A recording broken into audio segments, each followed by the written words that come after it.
Welcome back. We're ready to start the sausage making process with that thigh meat.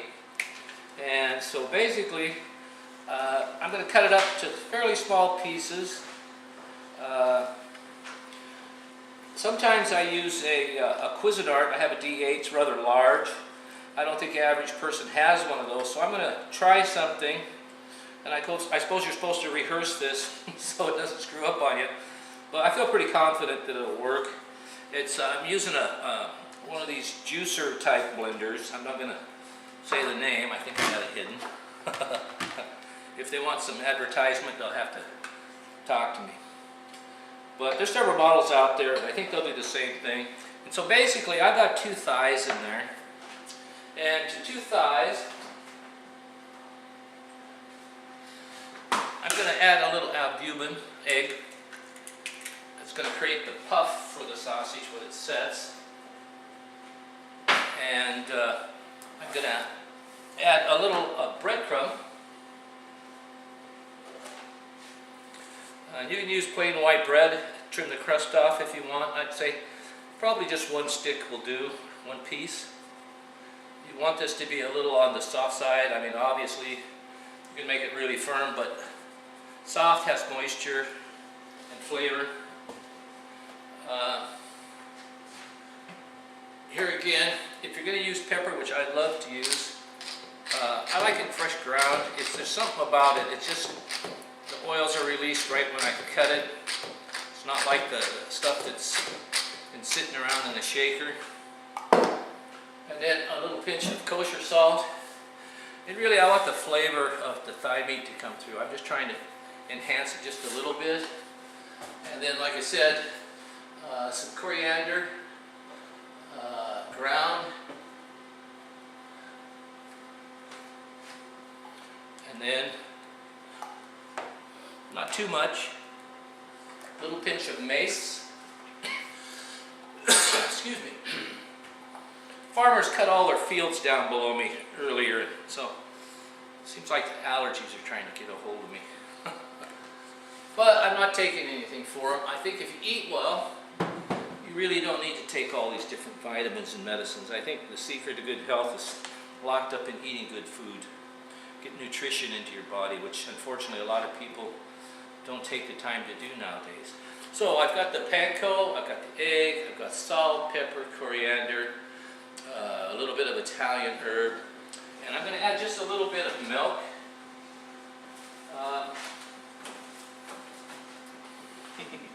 Don't look in my fridge, I'm a bachelor.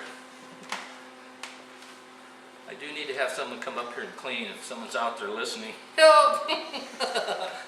Help me! Let's see, I think I'll keep the milk out because I want to adjust the consistency of this so it does what I want it to do. And I may have to adjust it with a little bit of some of the leg meat, but I hope not. I hope I can use the leg meat, show you how to turn it inside out, and use some of that sausage stuffing to extend it. Okay, that's looking pretty good.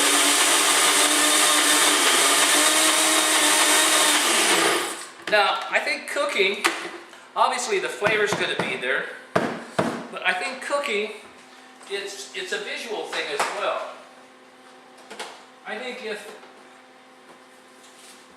and I got some beautiful kale. I think Tyler got a cut of it this morning down at Draper Farms. And the Russians do a really nice job, but I think the Croatians do a really nice job with this kale. And he's got about 3 or 4 varieties. And I've tried the regular kale, but I'm going to try this today. And I'm going to take the big vein out of it. I just want the leaves. And kale is just so good for you. I have a big one of these full of it in the morning for breakfast. I throw a orange at it, some pineapple, a banana, and I grind it up, a little bit of water, drink it. Oh, just awesome. I'm not hungry. Even at lunchtime I have to kind of force myself to eat. So I've got the kale in there. That's going to do 2 things. It's going to give me some vitamins and minerals, but it's also going to give me that chlorophyll, that green, which I like, and it's going to tie into this asparagus pasta we're going to make to bring this all together. This oven roasted chicken breast with a side dish of sausage stuffed asparagus pasta. And when you see how easy it is to make and how kind of cool it is, I think you'll want to make it. It's kind of a showstopper. It's kind of like, wow. And you can do a lot of neat things with it. You could put it into a broth, you could put it into a consomme, you could put it into a light soup. I've done a lot of different things with it over the years. And so I'm going to screw this back on. I'm going to grind this back up. And this thing's so powerful, I think it's about 900 watts. It looks like I'm going to need a little more milk unless that falls down. No, it's falling down. I still think I'm going to need a little more milk. Yeah, I want it a little bit more flowing, not a lot. Because when I put it in the pastry bake, I want it to be able to flow all the way down and then expand out. And as it cooks, it'll set. So let's get a little bit more milk. And you know, you just have to watch me closely. I've done this so many times. I have the recipes written down. I'm working on a cookbook. I probably got 30 or 40 recipes in it. This is one of them. This particular dish actually won a gold medal at the Super Challenge in Orlando, Florida. When I put a team of cooks together, a 4-man team, we scored a gold medal over there. I think that was my 9th gold medal in competition. We were up against a bunch of MasterChef teams, so I felt really good that they were looking over my shoulder asking questions. There we go. Starting to pick up.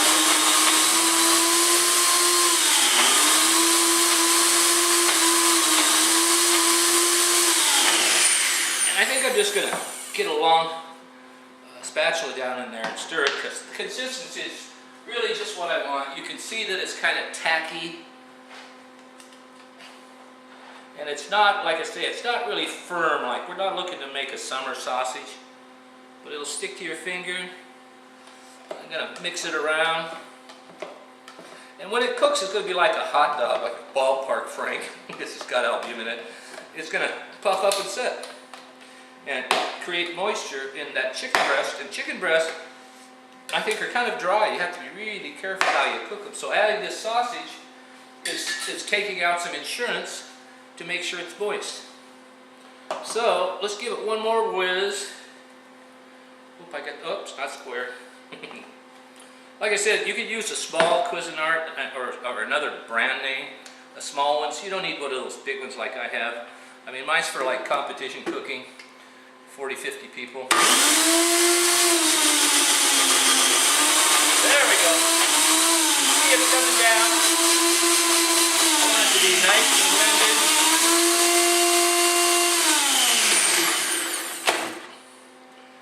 I'm going to get a stir. I'm going to put it in a bowl, make it easier to get out of here. And let's pick a bowl.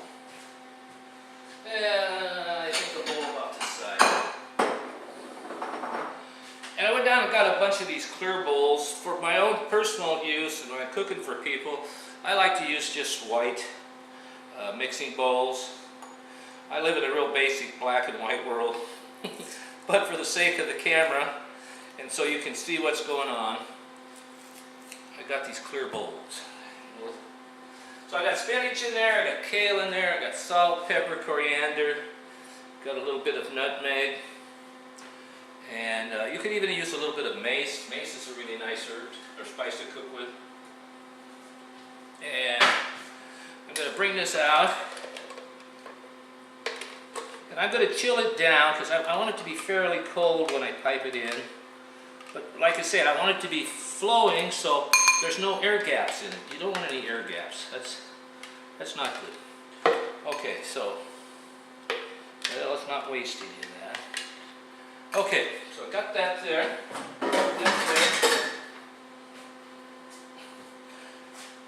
Tyler, down the road, I think we're going to need a commis. Someone to do dishes. Okay, so I'm going to stir this up. You can see a little bit of the chicken sausage hasn't blended in. But you can see that nice coloration there from the kale and from the spinach. And when it cooks out, it'll still pull that nice chlorophyll green. I think it still needs a little pinch pepper. And I've done this so many times. You could measure it out, but as you can see, it's not a whole lot.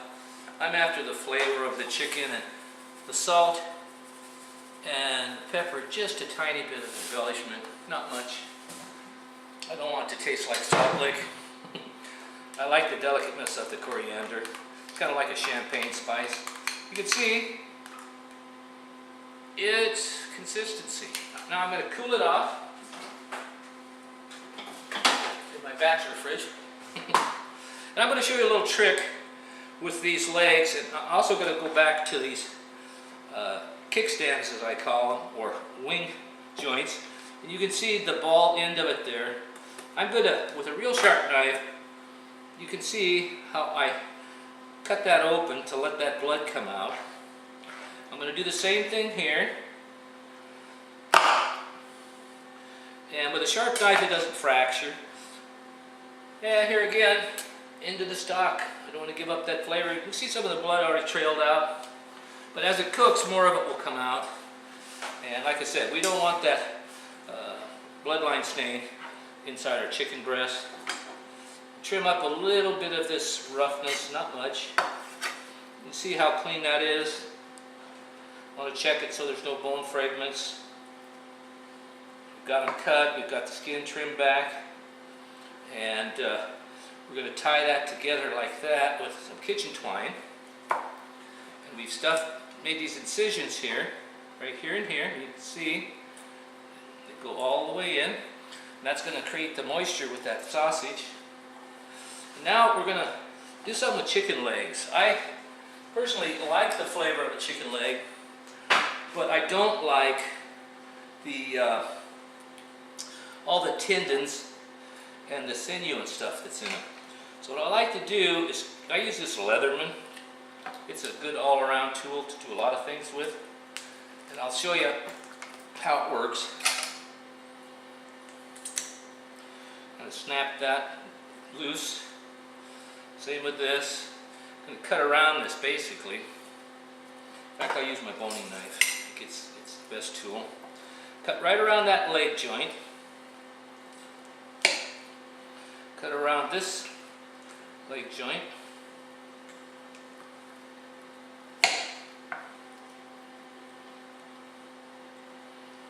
Take out that great big tendon that's awful. You can't digest it. So obviously, you're not going to be able to even chew it. And I'm going to grab hold of it.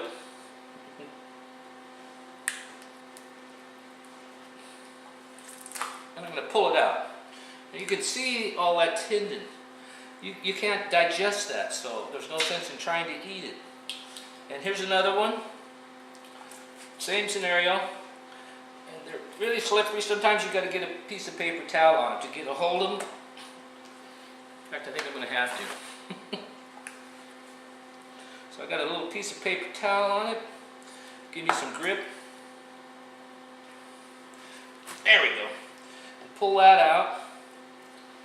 And do the same with this. Rake that back after you cut around it. You're going to see kind of a neat way to do these legs and make them really nice.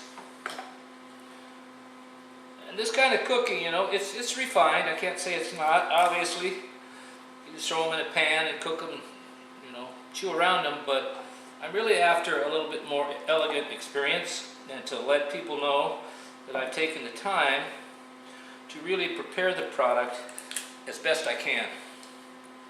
So I pulled that all out of there. Another little piece of tendon right here. There's 3 or 4 of them. But when you eat this, it's just going to be marvelous. You're not going to have to mess around with all those tendons. Here again, fortify your stock with them. And here again, I'm going to take these joints off so the blood doesn't get trapped in there. And stain the rest of the product with that blood. And now I'm going to cut around the inside of this a little bit to free it up, and then I'll show you. I'm going to turn it inside out basically. And that's going to create a pocket for the extra sausage that I might have to add to this. Here again, I'm going to cut off this end of the joint. And you can see how much blood's on that end. That's kind of why I turn them inside out. That one's cut off. Going to go around this. And here again, we got a big tendon we're going to have to pull out. Sharp knife. Paring knife just doesn't do the job. Get a boning knife. And this is a flexible boning knife. I have a solid boning knife, flexible boning knife, and they all are for different jobs. This one's flexible enough to get around and rake that meat off, which is what I want.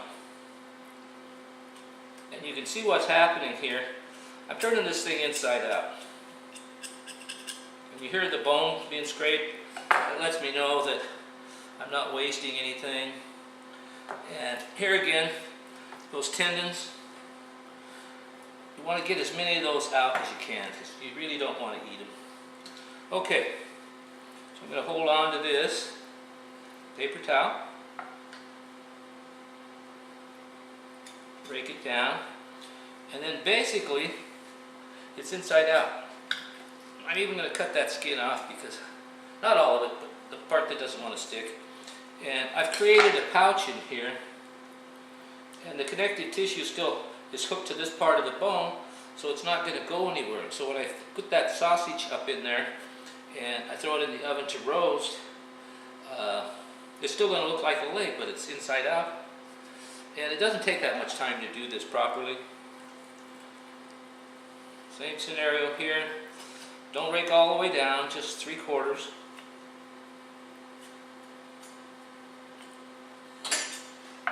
And another tendon right here. Okay, take that out, add it to the stock, and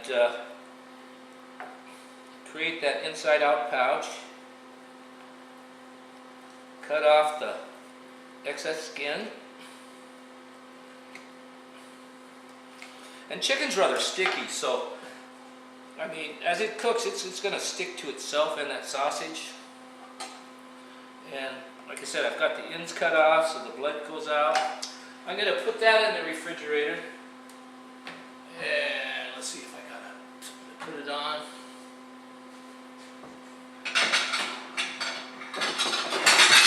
Here again, I love this kitchen. It's a step away from just about everything. I've been in some really large kitchens, and man, you'll wear yourself out chasing product, running around, waste a lot of time. Step away from the fridge. Okay, we're going to take another little break, and then we're going to start stuffing all this stuff with the sausage and tying this up, throwing it on a pan, and then we're going to roast it. And we'll be right back after this commercial message.